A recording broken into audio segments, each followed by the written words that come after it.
would love to talk about liberation theology and social justice movement, because I did not know until you just told me how the Black church and the radical tradition of the Black church used to be core curriculum.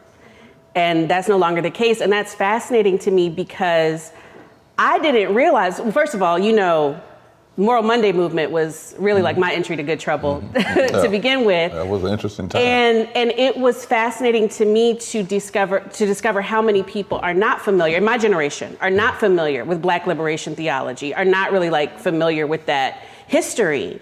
And I did not know that that used to be core curriculum and that now has been taken out. And so I'm just kind of curious what your thoughts are on that in this moment, because I think that you are obviously like one of the most prominent people in the country who's still operating in that tradition at a time where there don't seem to be as many. Am I wrong in that? In my perception, No, it doesn't seem like there's as many. Well, you know, you're pretty perceptive, Bree, so I'm not the last one to tell you. I mean, and first of all, let me just thank you. You know, I owe your family so much. I'm trying to do this without tearing up, but you know, your father,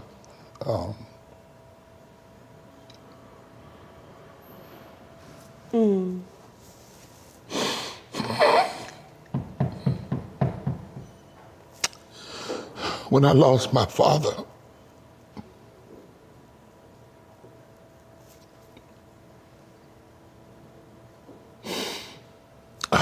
your father took me under his wing when I was at Duke.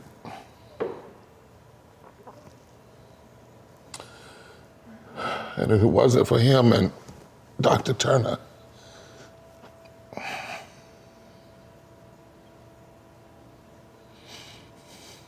I might not be the person I am. I thought about leaving ministry.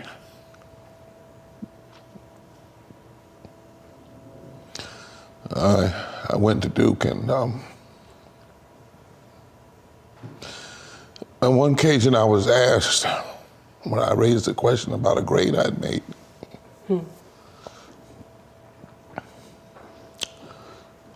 did I get a C? Because I knew I had done the work. I graduated from North Carolina Central University, one of the strongest colleges anywhere. And the response was, well, that's good enough for you. And I mean, what do you mean? And it was kind of a suggestion, it wasn't overt, that since I had graduated from HBCU and I was not Duke Divinity School, that if I made a C or C+, and my response was, but I was not born to live at sea level. I lost my father toward the end of my seminary career. But your father, when I was struggling at Central about my calling, and I had gone there to go to law school and was really wrestling with ministry and wrestling with how to deal with it, because even in the church, sometimes my father's commitment to social justice and what he faced in the Black church, a resistance to it, had me really struggling. And your father, when I met with him, in fact, if he had not recruited me and helped me get at Duke, I might not have been available when my father had his first series of strokes, because I was thinking about going to Boston, And he and Dr. Turner really mentored me and pushed me hard, hard. But it was so I could grow. I mean, they didn't just, I had to work for grades, right? And they made me read stuff I didn't want to read and study stuff I didn't always want to study. And sometimes I can remember when people used to talk about both of them because they were tough. And sometimes students, even Black students, would say, well, but you don't want to take that class because they're so hard. No. And so I can't apologize for my tears, but I just wanted you to know that. Yeah. Now, it was your father's generation that fought at Duke that said, you cannot be a seminary in the South and talk about Christianity in America without having a core curriculum course that every person has to take regardless of their race, their creed, their color, in order to graduate from here that focuses on black religion, black radicalism.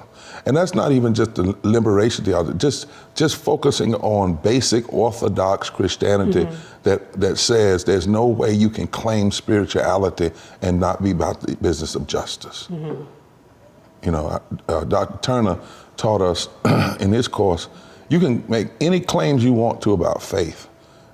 You can say you were baptized, sprinkled, born again, fire baptized, but if it doesn't produce a quarrel with the world's injustices, then it's terribly suspect. I remember when your father talked to us and told us the religious story of Mary McLeod Bethune.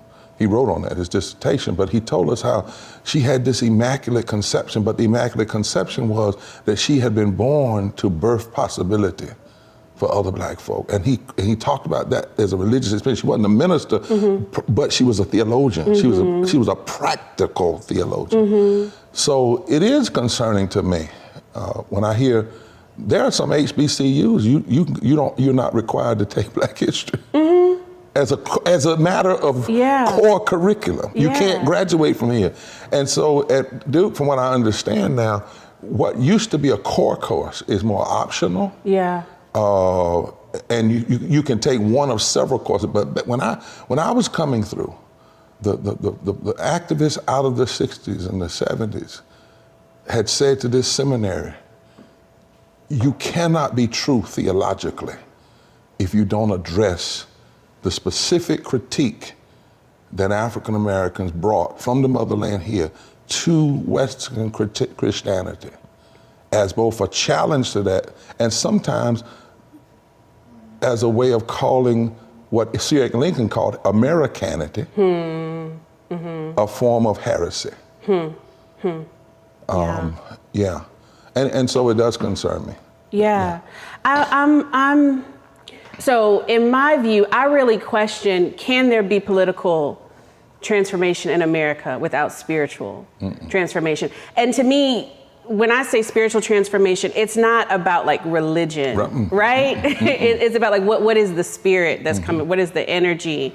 And so I find it really interesting that doesn't seem to be as much of a central issue. And I'm talking about kind of more my generation of folks. I feel like there's a lot of theory, there's a lot of political analysis, there's a lot of talking about structures, right? But in terms of like what you're talking about, that crucial history of the experience of Africans in America, the spiritual dynamics of a struggle against oppression. The moral, and it's always been there. I mean, it's old, but there's always been this tension, and there's always been a need. You look at the white and black abolitionists of the Jim Crow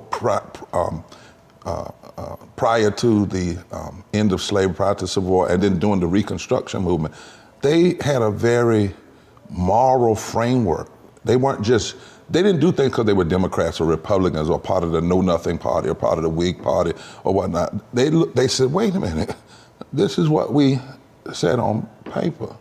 This is what you claim to be. These are our deepest spiritual values, say that to be a moral person, you have to be concerned about love, justice, and truth. To be true to the Constitution, even before the 14th Amendment, equal protection under law, you said establishing justice. That's what you said. That's a moral principle. So we're going to examine everything underneath that framework. Now, it was always a tension. It was a tension. I often remember the story when I think it was Frederick Douglass was thinking about quitting one day. And Sojourner Truth says, the story goes, I think the story, she saw her friend with his head in his hand, and the story goes that she hollered across the room, "Is God dead?" And Frederick Douglass said, shook him to the point that then he could go to the podium, right, and lay out the policies and the structure. But he had to be reminded that this was bigger than just a personal struggle or a political struggle. This was a struggle of the soul, in the midst of the soul of the nation. And if we look at racism, Tahisha Coates says that race is the child of systemic racism. And systemic racism as a policy was born out of a need to keep white and black people from working together, particularly out in the South. So the slave codes of the 1700s were developed to create race as a way of saying all of these citizenship rights are open to you, except if you're this color, to create a distinction, right, between race, white folk and black folk, because of the fear of something like the Bacon's Rebellion happening again. Because, so and in the midst of all that, Bree, you have if you look at it closely, I often say that there are 5 parts, 5 foundations underneath the structure of racism, systemic racism. And the first one is evil economics. And evil economics is when the end justifies the means. So if your end goal is to be a country that exceeds other countries in the world that existed prior to you, but you want to get ahead of them economically, and if the way to do that is to have indentured servants that are white, but then if that doesn't work, if the way to do that is to steal the Native Americans' land, and if that doesn't work, the way to do it is to enslave black people. The end justifies me. That's evil economics. Then the second one is sick sociology, that you have to have a hierarchy, right? That you got to have a hierarchy. It's sick, but it has to exist. And then the third thing is bad biology. Cornel West talks about in his book, Prophesied Deliverance, that actually I was introduced to in your daddy's class, Prophesied Deliverance, where he said the humanity of the black people is a recent consideration. And then he lays out how there was this whole attempt with these scientists to suggest that brain size was connected to skin color. So that's bad biology. But then you have political pathology, where, as I think it was John Chapman said, even sitting down, they sat at the constitutional table to write the Constitution. He said racism and slavery was under the table like a coiled snake. Right underneath the table. So that's political pathology, when everything you do politically is going to be determined first and foremost by how do we keep these folk down, or how do we keep them as close to slavery as possible. But then the last piece that kind of wraps it all up is heretical ontology. God intended it. That's the greatest heresy. That God intended the evil economics. That God intended the bad biology and the sick sociology and the political pathology. And that's why racism is not just a political consideration, but a religion. A bad religion. That's why they used to say, have you got good religion? See, that was the song of the church. Have you got good religion? Because President Douglas said, because I love the Christianity of Jesus, I have to hate the religion of the slave master. And what we've had is, through the years, a constant rebirthing of that bad religion. And only good religion, whether it was embraced by white folk or the black church or the social gospel movement where primarily white people led, it was always attempts to undermine that bad religion. That's one of the things I've repeatedly raised with people, is that white supremacy, it's not just an ideology, it's a theology. It's like a whole, and it's so pervasive that people don't even have to be conscious of it. There are people who identify as atheists that are subscribing to white supremacist theology and don't even think about it, right? So I'm curious just to know, what is your take on the state of things, period? Like, you have described this era as the third Reconstruction. I heard you say that, and the more I see and the more I study, the more I understand what that means and how true that is. And so I'm just kind of curious, how do you define progress? Are we making progress? What does it mean that we keep going through this same cycle of trying to make America be what it is? We're fighting for the same things that they were fighting for in the aftermath of the Civil War. The same dynamics, right? Maybe the party switched, so now it's the Republicans, right? Trying to hold things back instead of the Democrats, but we're still basically in the same political position, trying to build these fusion movements, trying to, fight for voting rights. My first entry to, where I really started identifying as a conscious activist was the voting rights fight here in North Carolina in 2013. And that was part of what really shook me into getting involved, was just my shock. Because I thought all that was, we done that. That was done. I grew up in a time where it was kind of like, people fought and they died, and now we have the right to vote, and we have the Voting Rights Act, and that was supposed to be something that was secure. And so how do you define progress, right? When you have this dynamic where we keep this is the third Reconstruction. So this is like at least the third time that we have tried to take a stab at this American project, still find ourselves dealing with the same basic issues, voting, housing, education, racism. What's your take on the state of things right now? Are we making progress? Is there such a thing? I think so. I think it can be both. I think you can make progress and fight retrogression and fight stagnation. I think there are those that want to retrogress. I mean, when we began the movement together against a bill that would later be called surgical racism with surgical precision, the worst voter suppression bill since Shelby, since the Shelby decision in 2013. Remember, all that year before that, that same legislature had gone after gay people, had gone after Latinos, had gone after public education, had blocked unemployment, had stopped health care, even health care that was going to help 340,000 white people. And then they decided, oh, we'll pass a voter suppression bill. Now, I don't know if people remember, Bree, but it was during Holy Week or right before when that bill came out of the Senate, and it was Senate Bill 666. They tabled that bill. And then they passed a bill in the House called House Bill 587 that was the photo ID bill, and then they tabled that. Then they waited till after the Supreme Court decision, and then one of the senators said, now that the headache has been removed. And that's when they put all the voter suppression pieces. And that's when, we started, we'd actually started before the Moral Monday movement, then it intensified, and the legal cases and so forth and so on.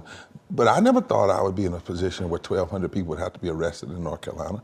I mean, I'm sitting here looking at this board right now, and it says that it was in 1958 when Dr. King first came to Raleigh. But it also says he came to North Carolina State in 1966, and the same day the Klan March. And I'm thinking, but in 2013, 14, and 15, but our fight was this. We weren't fighting to win voting rights. We were fighting to hold on to them. To hold on to it, Because the lawyers of that case, remember, they went into court and argued that because the Voting Rights Act had been gutted, they could retrogress.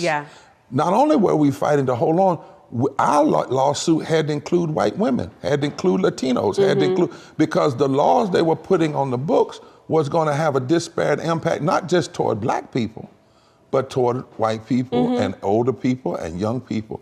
So I think that we have progress, but listen, every generation, a friend of mine says, is going to have its Edmund Pettus Bridge. Let's just go ahead and settle on that. Every generation is going to have its battle with injustice. Every generation is going to have its battle with those that would rather go backwards than go forward. So maybe what we do is we suit up.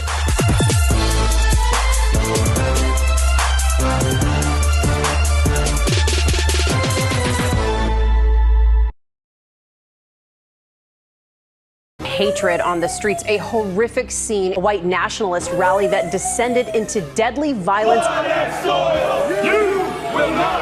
White people are losing their damn minds.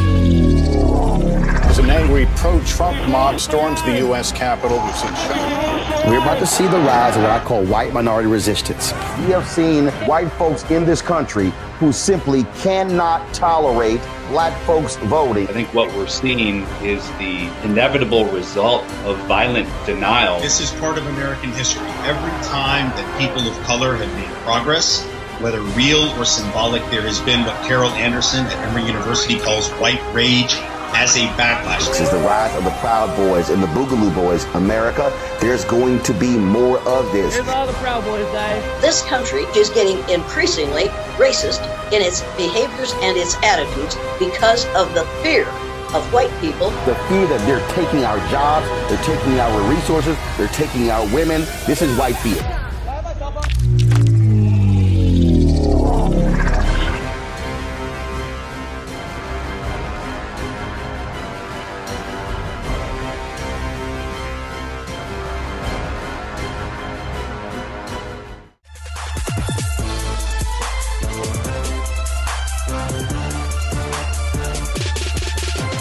One of the narratives that kind of concerns me is when people do act like, oh, well, all we have to do is the memorial march across Edmund Pettus Bridge. We're just going to remember the fight. And, people act like it's not over. Like, what are we memorializing? I don't even think we should do. Yeah. I actually said they got mad at me. I said, I don't think you go out. First of all, let's remember that history. It wasn't everybody that marched. Right. Let's stop false remembering, revisionist history. Right. Dr. King oftentimes said that part of the problem he had was all of the people that wouldn't stand up. Right. He said that. I mean, I was just in Birmingham at the going to Bessemer, where they're fighting now for union rights against Amazon, and they're fighting against vote rights, same people, black and white.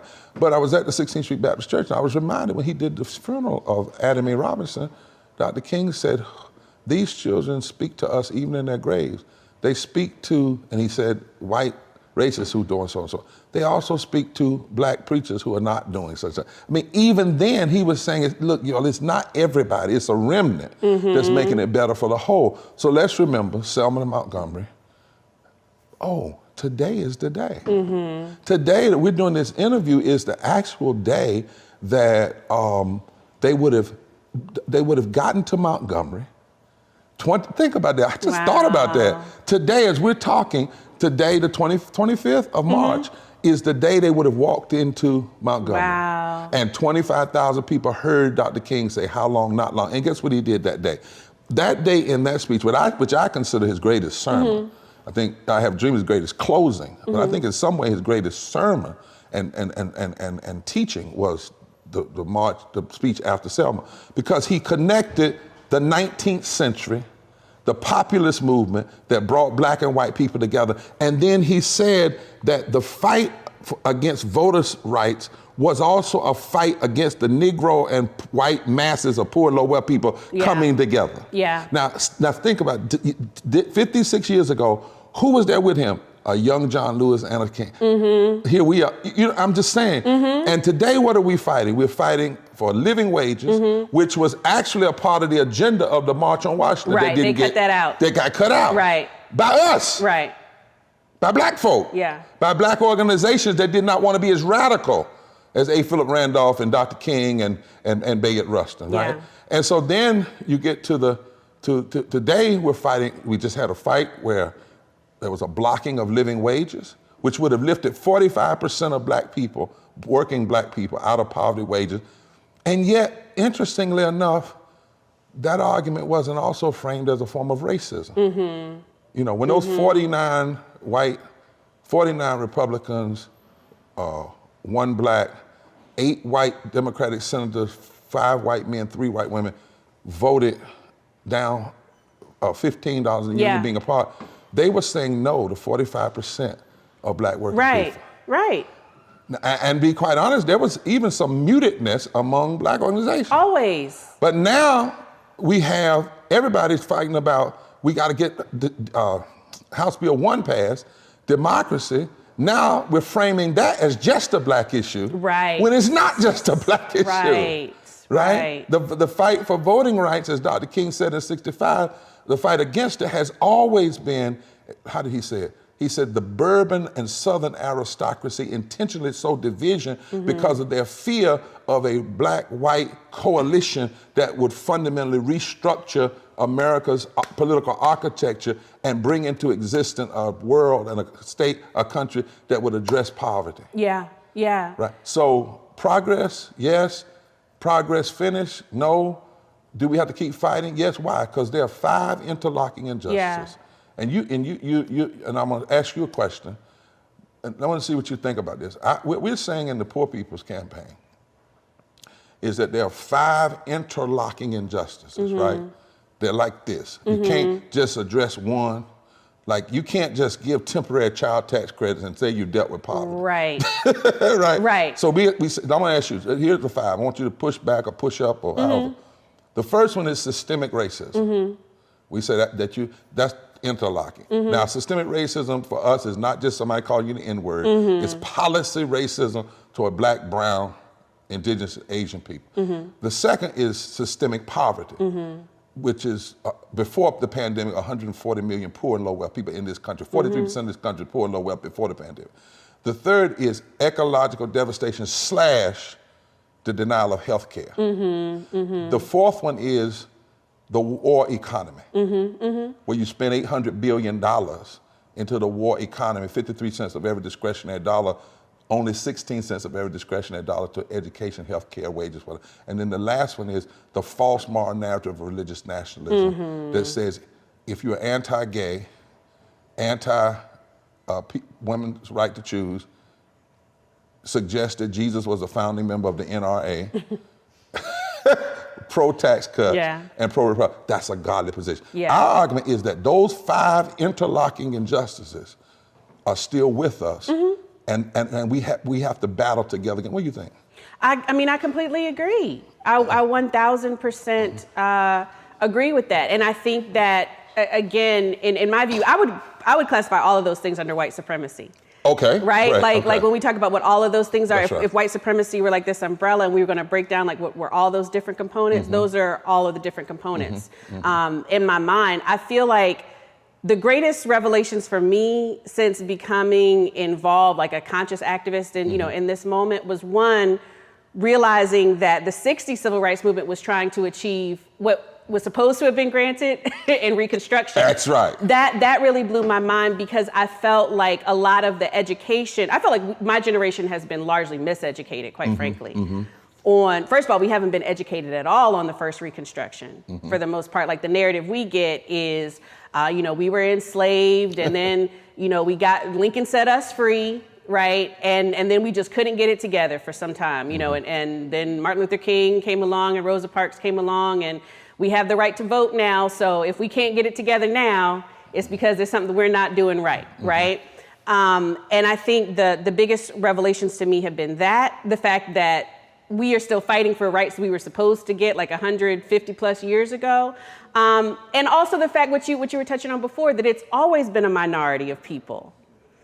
This idea that everybody marched with Martin Luther King Jr., right? And I think what made that so clear to me was when I looked up and realized we're still fighting for the same things. That's right. And a lot of these people who are commemorating the past are not showing up. Like, I'm not surprised that you get pushback today, right? Because the same dynamic that led people in the 60s to not want to talk about living wages and racism, That's right. I think is the same dynamic that we are confronting today. And it's like, when we talk about white supremacy, folks want to tackle just like a little bit of it. A little bit. And as you said, they don't want to, when you said that, a lot of people miss it. She's saying it's all white supremacy. But hear what Bree, I think, is saying, is that you cannot understand any of this stuff without understanding how it connects to white supremacy. Exactly. Because white supremacy ain't just about hurting black folk. Right. It's about a certain group of folk doing whatever they can to keep the coalitions from being built that will fundamentally undermine that supremacy. See, in my view, I think white supremacy, that theology, that idea that God is white,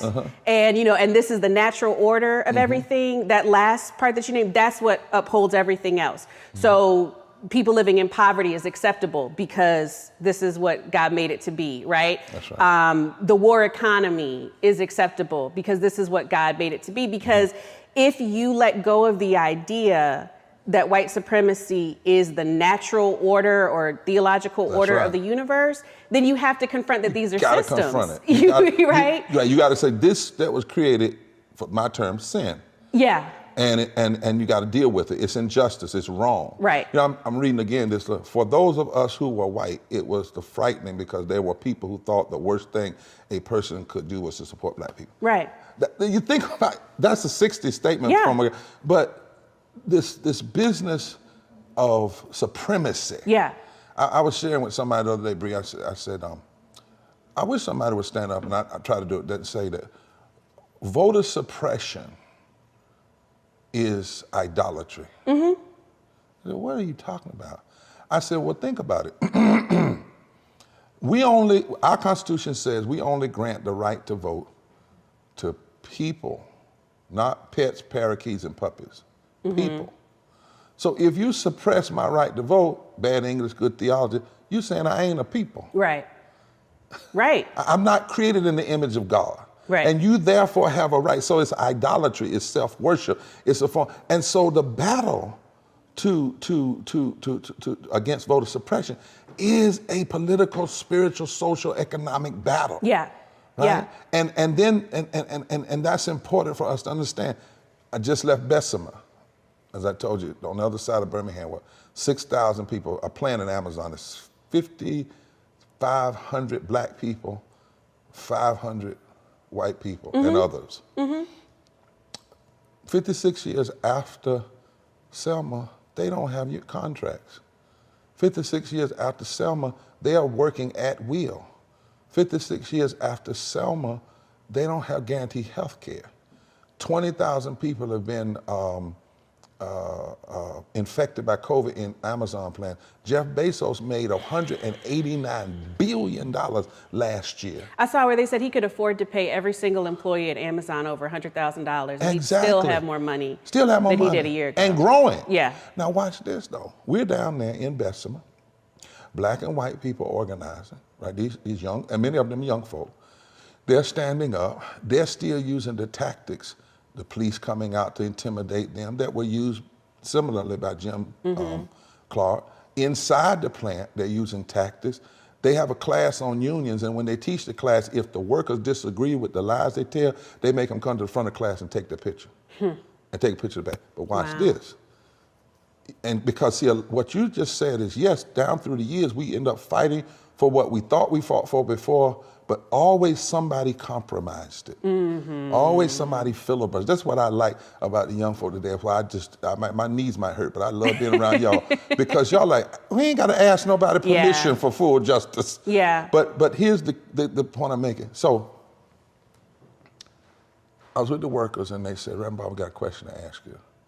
Said Jeff Bezos last summer said he was going to give $10 million chump change to some black organizations. And they listed him. And they said, and he says he loves Black Lives Matter. But inside the plan, Black lives don't have health care. Black lives are dying. Right. Now, why is it that the organizations aren't coming clean?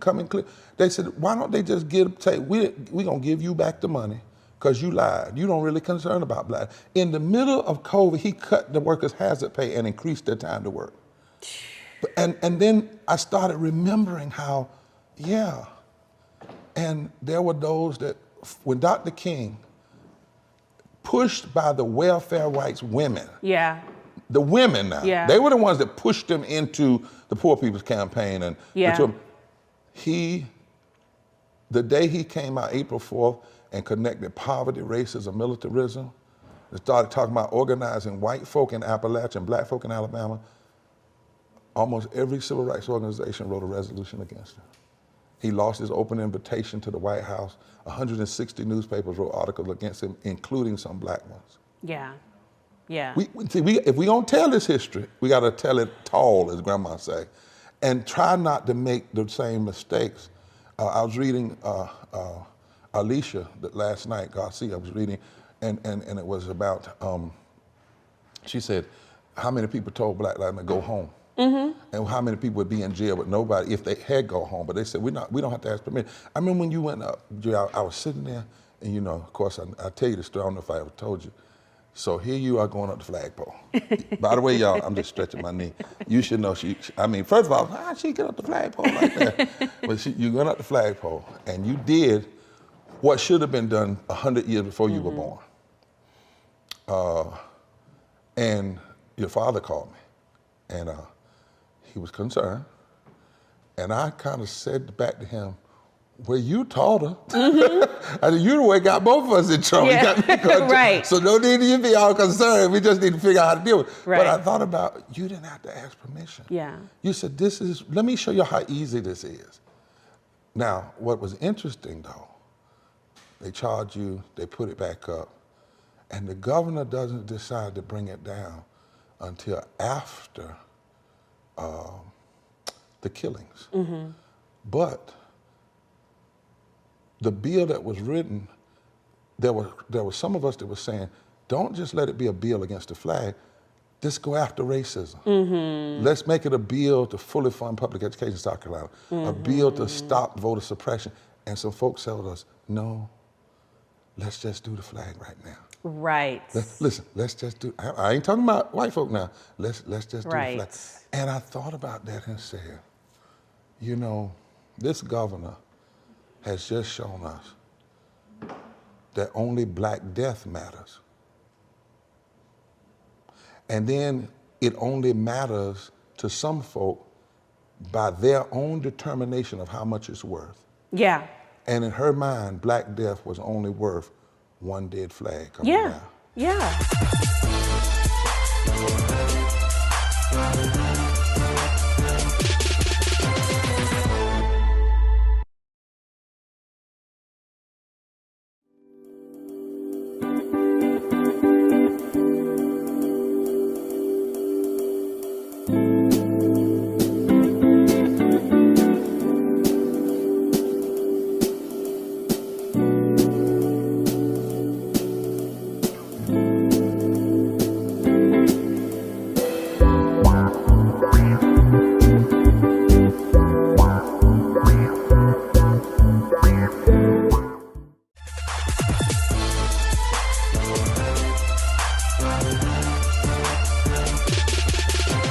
Well, see, I feel like that is a consistent pattern, right? Yeah. So, and you just mapped it out perfectly. That's what we run into. So we're talking about black life, right? Black life, right. We're talking about we want to preserve black life. Right. We want to ensure every black child has a future. We go through all of these different things, list them all. And that's where we get the pushback.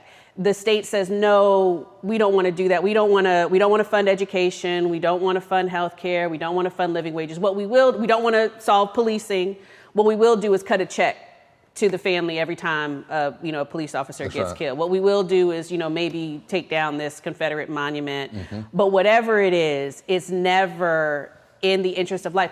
And I was actually thinking about that this week. I was just thinking how this society, and I just mean just broadly, like America, traditional America, I don't know if the word is I don't know if it's necrophilic, I don't know what the word is, but it is a death. It is necrosis. Yeah. A slow death. Yeah, it is. And that's what everything seems to be organized around. It's not about preserving life. Well, I preached a sermon last year at the National Cathedral entitled, America Must Decide That Death is No Longer an Option. Yeah. And I did this piece on George Floyd and said when he said he couldn't breathe, what grabbed people, I think, was not only the video, but the fact that his I can't breathe was like shorthand for how a lot of people are feeling. Oh, yeah. I can't breathe because I don't have any health care. I can't breathe because I'm dying. Before COVID, 750 people died every day from poverty, 250,000 people. 7 people died from vaping. We had a congressional hearing at White House. 250,000 people died from poverty before COVID. And I said that, but what we've got to do is, as gruesome, as ugly, as hateful, all the synonyms, all the descriptive terms I could use, to see someone with a knee on their neck, murdered, lynched right in front of you, our analysis of what causes death must even go deeper. Because there's a death that comes from the denial of health care, a real death in dying. There's a death because of poverty. There's a death when you block education. There's a death. And what we have to do, I think, in this moment together is expose what I call the DM on the DL, the death measurement on the down low. So if we're gonna have a conversation about death, let's have it. Yeah. Because every piece of regressive public policy down through American history has always had a death measurement connected to it. And we've got to, if we're gonna have this conversation about life, then we have to be just as concerned when we see it on camera in front of us as we do when we don't see it on camera, but we get the statistics.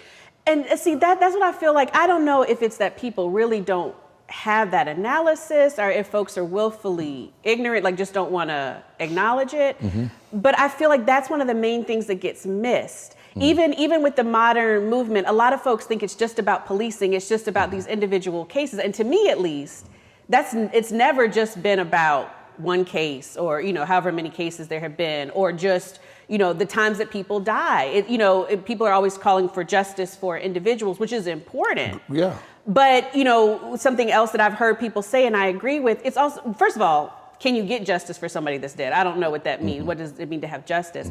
But why can't we have justice for the living? If we really want justice, if people are serious about that, then why are we not committed to taking the steps to address the systemic issues, you know, to ensure that everybody has education, to ensure that everybody has because the healthcare. systems have to die and they don't want to. Exactly. Because yeah, the that's my view. systems don't want to die. Yeah. The systems, you know, in South Africa, they used to say when the races got worse, they would say, what we're seeing are the death pains of a dying reality. And systems that are bad, that when they start dying, they jerk and it's hard and they can hurt you. You know, an animal when it's dying is very dangerous. Yeah. And so in order for that conversation of life means other stuff has to die. Yeah. Right? It means, for instance, if you're gonna talk about Bessemer and black folk down there, you also gotta talk about whether or not in the civil rights community we're gonna accept resources from somebody who's, on the one hand, will take a picture of him giving resources to a civil rights organization and run it through the plant and show the workers as a way of suggesting, trust me and don't fight for your union right. You know, we're gonna have to, the filibuster's got to die. Right. Right? Right.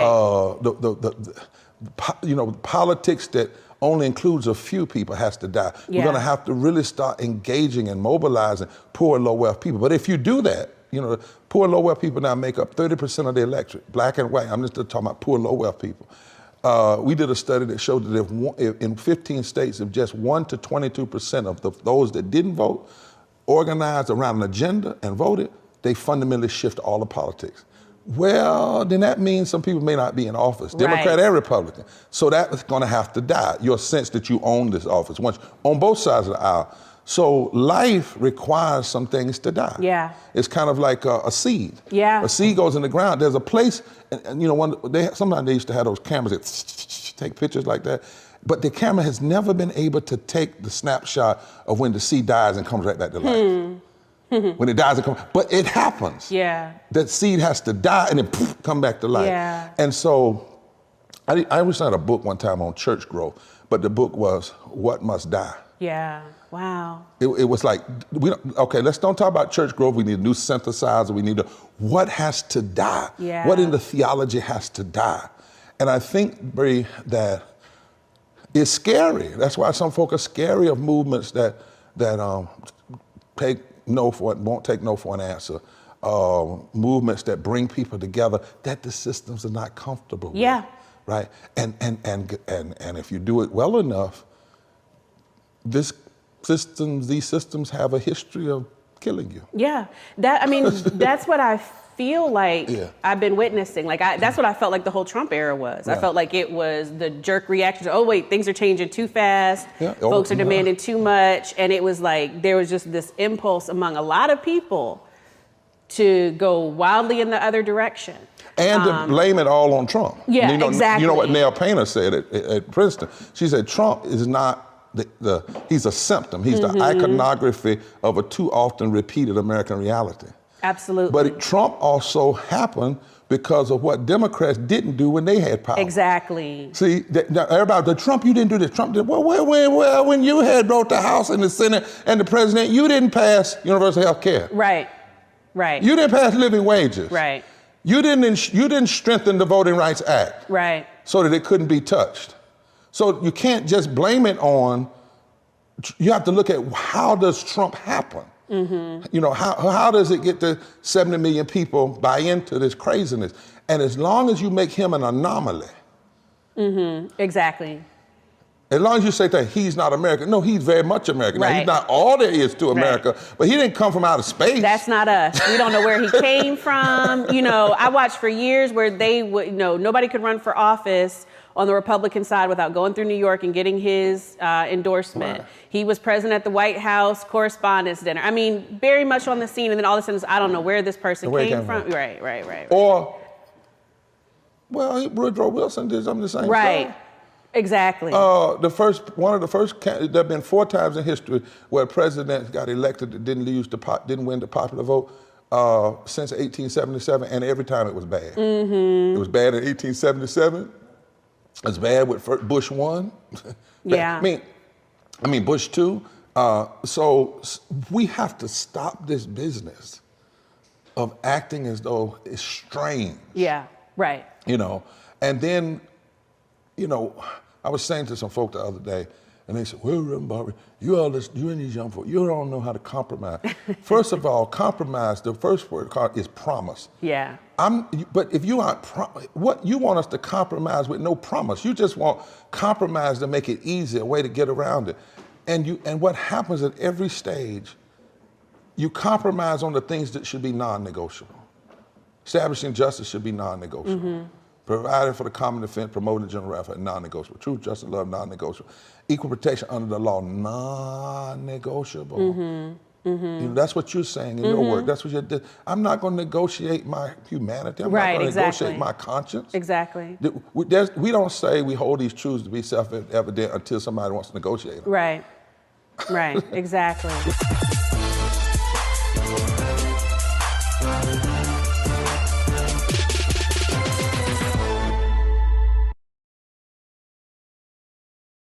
Folks, Black Star Network is here. Oh, no punches! I'm real revolutionary right now. Support this man, Black Media. He makes sure that our stories are told. Thank you for being the voice of Black America, Roland. Hey, Black, I love y'all. All momentum we have now, we have to keep this going. The video looks phenomenal. See, there's a difference between Black Star Network and Black-owned media and something like CNN. You can't be Black-owned media and be scared. It's time to be smart. Bring your eyeballs home. You dig?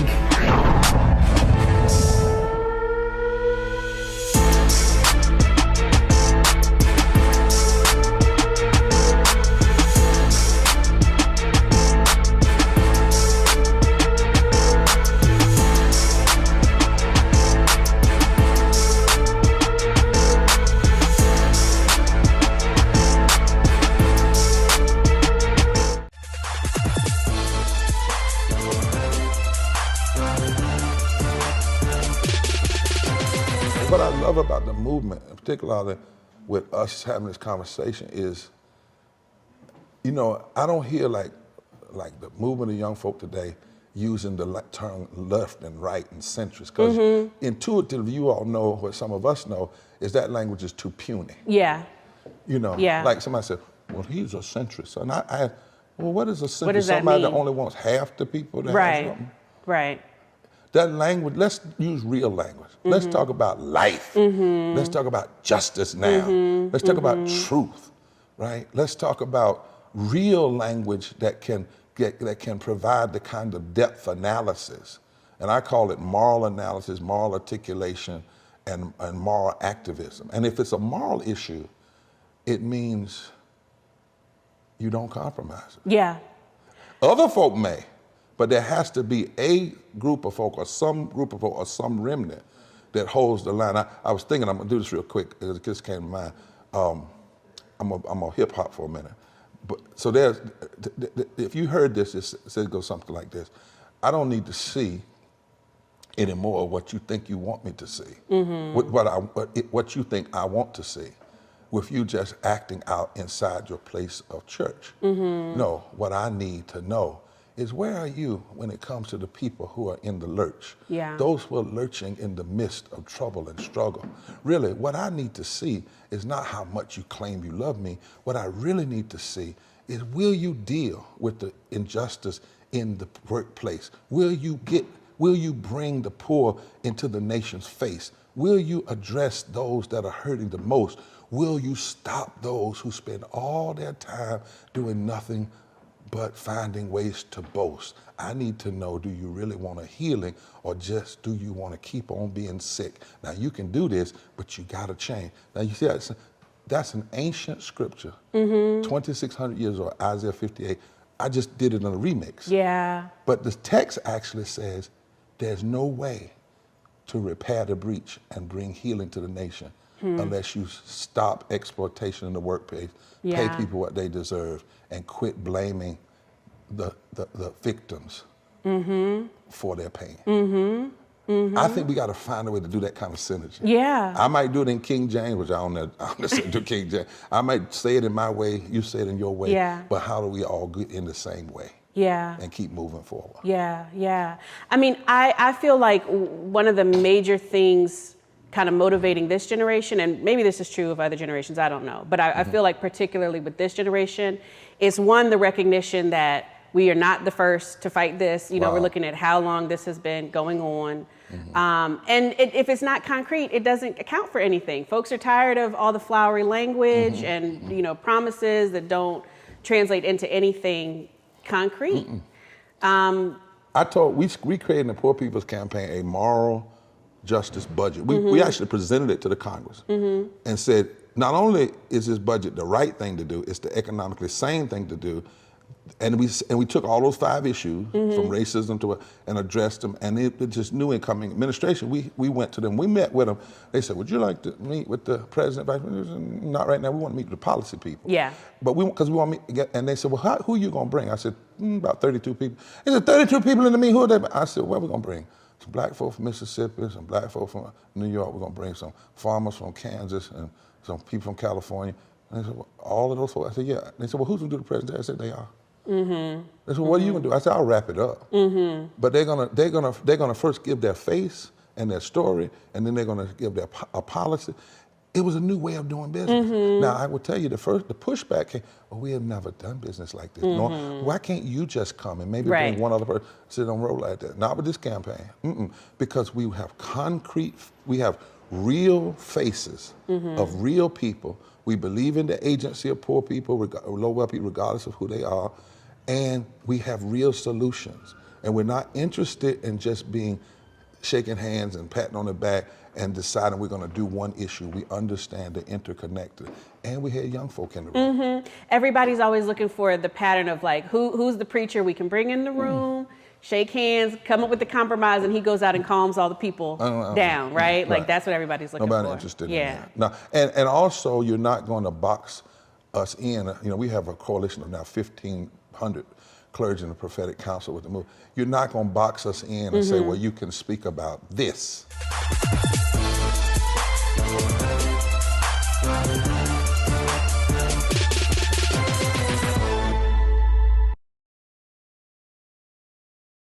Hatred on the streets, a horrific scene, a white nationalist rally that descended into deadly violence. White people are losing their damn minds. As an angry pro-Trump mob storms the U.S. Capitol, we've seen We're about to see the rise of what I call white minority resistance. We have seen white folks in this country who simply cannot tolerate black folks voting. I think what we're seeing is the inevitable result of violent denial. This is part of American history. Every time that people of color have made progress, whether real or symbolic, there has been what Carol Anderson at Emory University calls white rage as a backlash. This is the rise of the Proud Boys and the Boogaloo Boys. America, there's going to be more of this. Here's all the Proud Boys, guys. This country is getting increasingly racist in its behaviors and its attitudes because of the fear of white people. The fear that they're taking our jobs, they're taking our resources, they're taking our women. This is white fear.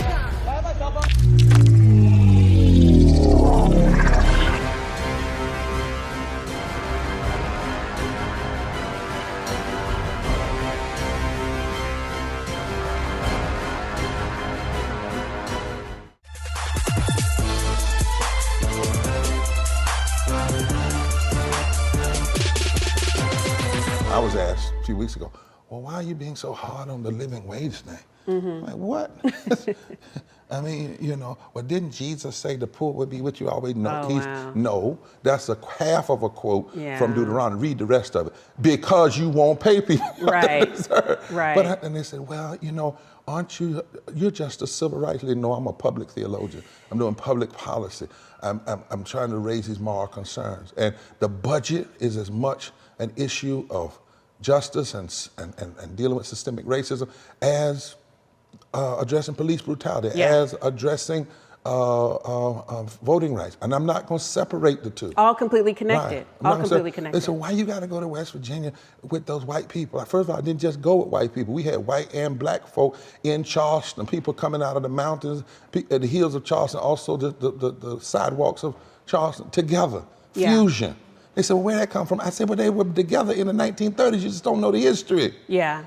They would, please stop acting like this is some nuance. I want to make sure I talk about something with you before, but no, just before I lose time with you, I want to make sure we talk about intergenerational dynamics and conflict resolution, because I feel like a lot of that has been coming up. One, I feel like people oversimplify this intergenerational conversation. Okay, what do you mean? Yeah. Because I feel like people frame it as though the new generation is more radical and the old generation, you know what I mean? And I'm like, no, like we're having the same ideological debates today that folks were having in every generation. Like, I think there's always, intergenerational dynamics. Sure. Just like, when the students went and did the sit-in movement. Right. There were some people that weren't supportive of the students doing that.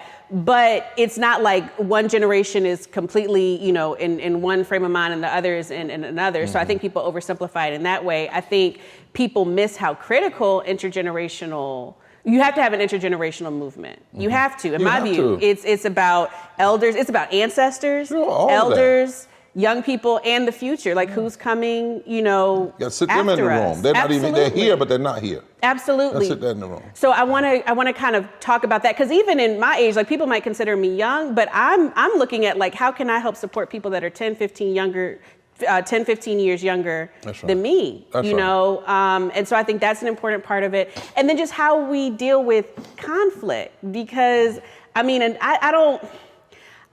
don't know how all generations compare. I do feel like in this generation, we've got to do more around being intentional in resolving conflict. Conflict's going to happen. And I feel like people either avoid conflict, or conflict is treated as like the death knell of something when it's just a part of the process. You and I haven't always agreed. Yeah. But we agree on the big piece. Yeah. And we know we're better, and our conflict is not about destruction. Yeah. See, that's one of the things about this issue. If I get in the room with you and it becomes a zero sum, all in or all out, perfection becomes the enemy of great. And I see you as an enemy, rather than somebody that's struggling to deal with these same issues. And we don't have to have total agreement. We can agree around some basic agendas and pushing forward. We don't always have to have every tactic agreed upon. Maybe we should not have every tactic agreed upon. Maybe sometimes we should play different roles. I'll never forget when we were in the middle of the struggle here in North Carolina. I went into a hearing one day, and I was all ready to get up and talk about how this voting rights bill, voter suppression bill, would hurt black folk. And this white lady came in who was a part of my Monday, and she hunched me. And I said, hello. She says, I'm 80 years old. I moved here from Georgia. She said, can I talk about the race side? I said, what? She said, would you mind talking about how it's going to impact white women? Let me talk about how it impacts black people. I was like, huh? She said, yeah, fusion. I said, okay. And she got up and lit into them. She said, I know you. I grew up with you. Yeah. And then when I got up, I said, I have my full presentation on how this is going to impact black people. I want to enter into the record. But let me add. Yeah. And there was something beautiful about that, right? There's something beautiful about us working through issues. Let's let go of this, I can't sit in the room with you unless we, then we are reproducing the same ideology that white supremacy teaches. You can't be in the room with me without you agree. I mean, it's not exactly the same, but I think that Joshua and Moses and Miriam and Asanoth have to walk together. So, what I'm talking about now? Joshua and Moses, in the Bible, Moses, Joshua, but then you had Miriam, who's a prophetess, but you also had Asanoth, who was the wife of Joseph. Two different generations, but they all understood that Pharaoh was the issue, right? And we ought to be able to walk together like that. And it's yes, it's going to be difficult, but there's something worse than that. Yeah. And that is destruction. Yeah. And that's what's going to happen. Yeah. Because white supremacy, racism, hatred, violence, the one thing we know about those realities, they know how to unite. Oh, yeah. Oh, yeah. I mean, if you learn anything during the Trump era, if folk are committed to an extreme agenda, you can talk about their mama. Trump talked about Cruz's mama. Now, you know, in our community, Bree, I'm telling you, I know I can be in the same ring with you, but if I start talking about your mama, I'm probably not going to pick it, and vice versa. This man talked about his mama, but for the purpose of their extreme agenda. And I'd be doggone if I'm going to let an extremist racist be more committed to his agenda than I am going to be committed to my young brothers and sisters. We're not having this false dichotomy. In fact, let me have my cane over there. I want to show you something before we get off. Okay. Because, it's COVID, y'all, COVID, but I want to do something. I just thought of this in the moment. I hope Roland and them don't get mad. But see, here's the reality. Yeah. We got this race, right? Yeah. And it's like circular. Yeah. Right? Everybody's got to run their part of it, right? Got to run their part of it. And when you out there running your part, I may not be able to run with you. So I couldn't run with Harriet because I wasn't there. Yeah. Right? I couldn't run with Mary McLeod. Wasn't there. I couldn't run with Rosa Parks when Rosa Parks said, kill one of us, I'm gonna take down your whole system. Mm-hmm. You think about what she said. Mm-hmm. You kill Emmett Till, you don't just have to, I'm not gonna satisfy with you just putting his killers in jail. Mm-hmm. I'm going after the system that created the possibility of his death in the first place. Yeah. So you kill one of mine, your whole system coming down. But I wasn't there to do that. But what if, while we are alive, you don't pass the baton when you're dead. Yeah. You pass the baton while you're still running. You look at a relay. The person running with the baton, then the other person starts running, almost individually. But there's a place while they're both running. Yeah, gotta hand it off. That they connect. Yeah. And there's a time that they don't let it go immediately. Right. They don't let it go immediate. Yeah. They're still running together. Yeah. Baton is in both hands. Yeah. Now there is a place that the other one has to peel off. Yeah. But it doesn't happen. Yeah. Unless they grab the baton at the same time. And any track coach will tell you, make sure it's secure. That's a major part of the whole training, isn't it? Is just practicing that handoff. That handoff. Yeah. Bam. Yeah. Bam. Right? And that's what we got to do. It's not a handoff as though I'm going to go somewhere and sit down. Right. In fact, the first part of the handoff has to be together. Mm-hmm. And running a certain race, part of it together. There's going to be a place I won't be able to be on the front line. Mm-hmm. There'll be a place that I won't be able to do certain things. There'll be a place that I won't even be here. But that doesn't mean I wait until then. I hold on to everything till then. I don't share anything till then. Yeah. Right? Yeah. And the final runner in a baton in the race of a relay is the strongest runner. Yeah. Yeah. See, could it be that, Bree, like your generation, you're the strongest runners, but the baton has to be passed but properly and securely, right? So I don't care. I do not care who gets the credit. Mm-hmm. I care that we get it done. Right. Amen. And we win. Amen. Well, thank you so much for that. I'm just so glad we can have this conversation. Thank you. You made me cry.